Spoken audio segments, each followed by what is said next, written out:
when a die has been ground for sharpening, in many cases it needs to be shimmed so that it's back to the original height. So we want to measure what we have for our die thickness compared to our original die thickness. In this case, I'm about 30 thousandths shorter than normal. So I'd have a 30 thousandths shim that I want to use there. And in some cases it's nice to put a little grease on here to hold that shim in place so it doesn't fall off of the die.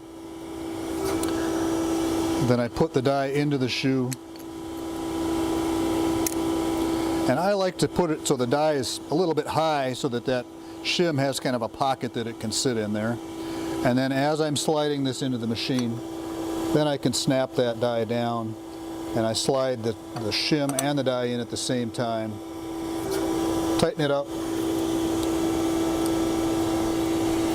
and I'm ready to go.